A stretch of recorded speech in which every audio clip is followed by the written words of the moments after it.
Assalamualaikum warahmatullahi wabarakatuh. Salam sejahtera bagi kita semua. Shalom.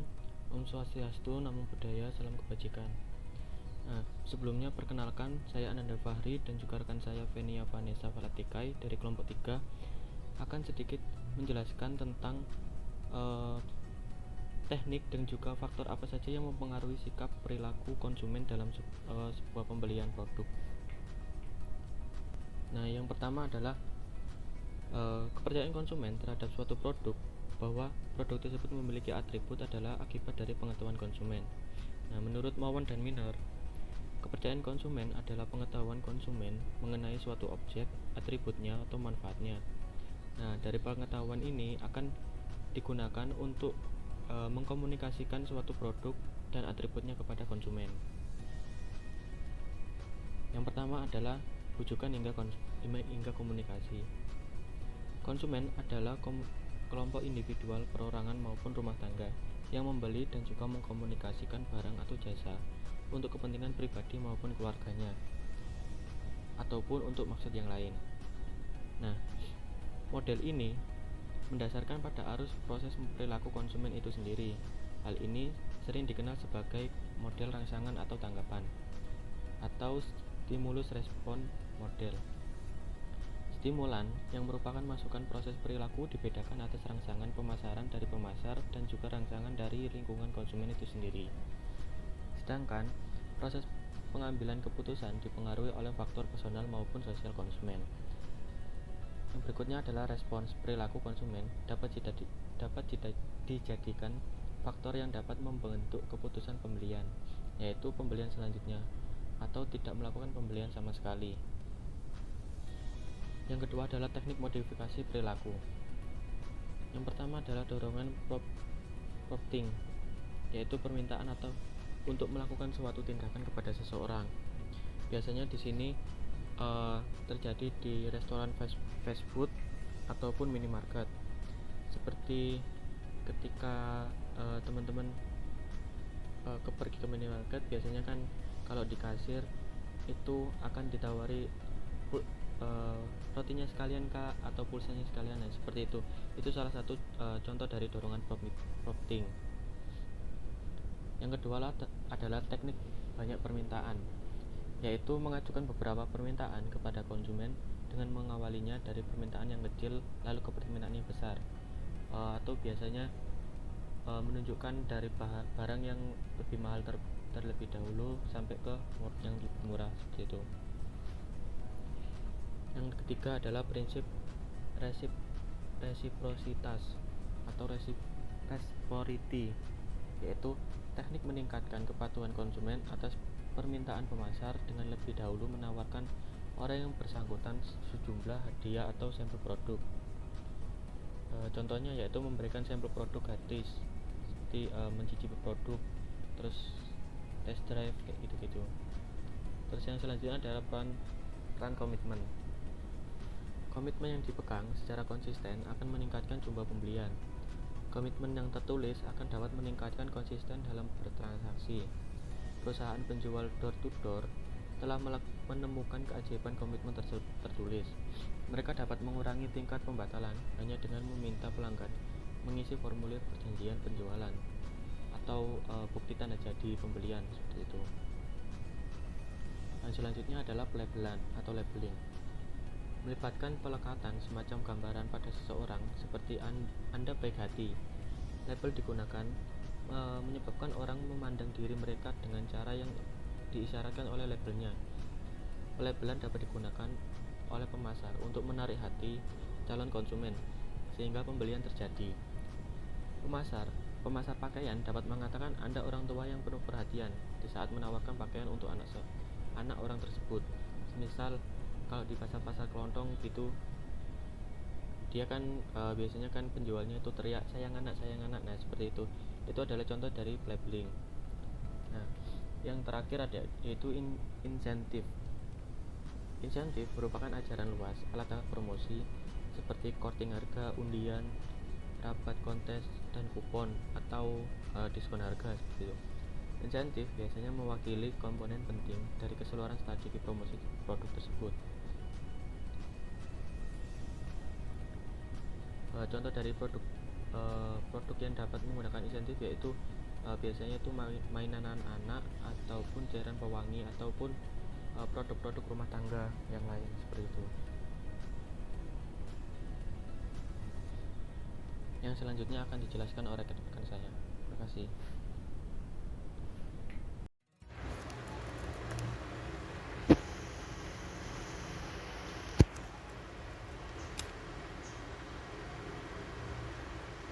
Berikutnya, 4 fungsi sikap yang bisa digunakan oleh pemasar sebagai metode yang dapat mengubah atau mempengaruhi sikap konsumen terhadap produk dan atributnya, menurut Daniel Katz. Antara lain, yang pertama, fungsi utilitarian merupakan suatu fungsi yang berhubungan dengan prinsip-prinsip dasar imbalan dan hukuman.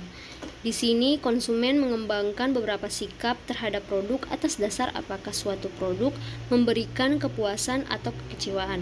Jika seseorang menyukai suatu produk, apakah dia akan mengembangkan sebuah sikap positif terhadap produk tersebut. Fungsi ini mengacu pada ide bahwa orang mengekspresikan perasaan untuk memaksimalkan hukuman yang mereka terima dari orang lain. Yang kedua, fungsi mempertahankan ego. Mekanisme pembelaan orang fanatik yang tidak mau mengakui kegelisahan diri mereka yang paling mendasar. Fungsi ini bisa dikatakan melindungi orang dari kebenaran mendasar tentang diri sendiri atau dari kenyataan kekejaman dunia luar. Sikap yang dikembangkan oleh konsumen cenderung untuk melindunginya dari tantangan eksternal maupun perasaan internal, sehingga membentuk fungsi mempertahankan ego. Yang ketiga, fungsi ekspresi nilai. Konsumen mengembangkan sikap terhadap suatu produk bukan didasarkan atas manfaat produk itu, tetapi lebih didasarkan atas kemampuan merek produk itu, mengekspresikan nilai-nilai yang ada pada dirinya. Fungsi ini mengekspresikan nilai-nilai tertentu dalam suatu usaha untuk menerjemahkan nilai-nilai tersebut ke dalam suatu yang lebih nyata dan lebih mudah ditampakkan. Yang keempat, fungsi pengetahuan. Melalui sikap yang ditujukan, akan dapat diketahui bahwa dirinya memiliki pengetahuan yang cukup, yang banyak atau tidak tahu sama sekali mengenai objek sikap. Fungsi pengetahuan dapat membantu konsumen mengurangi ketidakpastian dan kebingungan dalam memilah-milah informasi yang relevan dan tidak relevan dengan kebutuhannya. Manusia membutuhkan suatu dunia yang mempunyai susunan teratur, rapi, oleh karena itu mereka mencari konsistensi, stabilitas, definisi, dan pemahaman dari suatu kebutuhan yang selanjutnya berkembanglah sikap ke arah pencarian pengetahuan. Pengukuran sikap yang paling populer digunakan oleh para peneliti konsumen adalah model multi-atribut yang terdiri dari 3 model: the attitude toward object model, the attitude toward behavior model, and the theory of rational action model. Model ini menekankan tingkat kepentingan yang diberikan konsumen kepada suatu atribut sebuah produk. Komponen yang secara bersama-sama membentuk sikap yang utuh atau total attitude yaitu kognitif, berisi kepercayaan seseorang mengenai apa yang berlaku atau apa yang benar bagi objek sikap.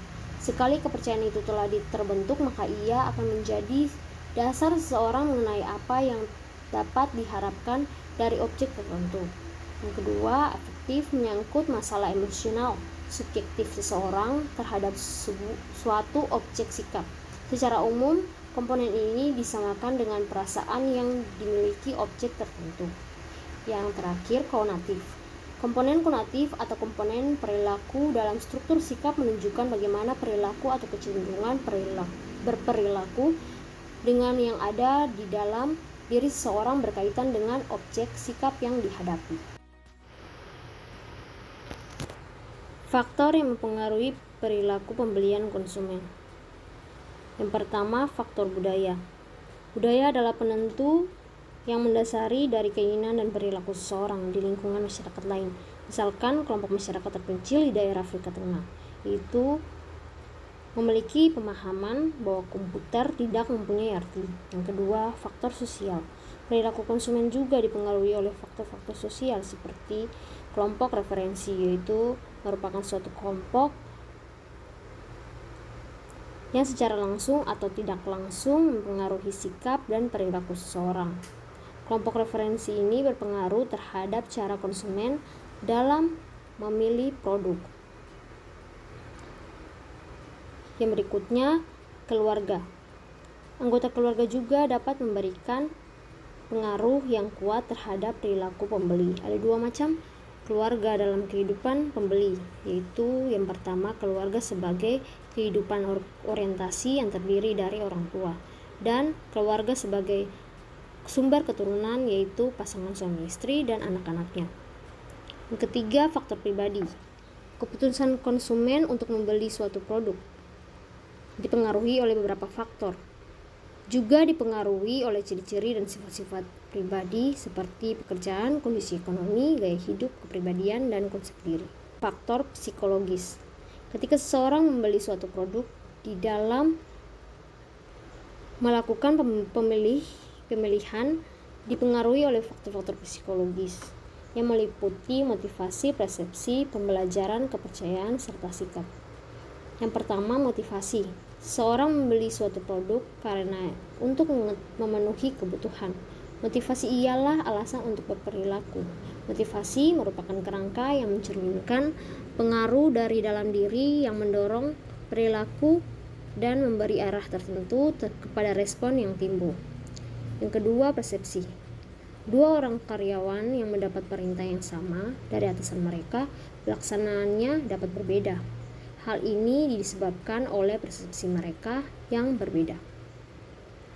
Persepsi adalah proses pemilihan, penyusunan, dan penafsiran informasi untuk mendapatkan arti.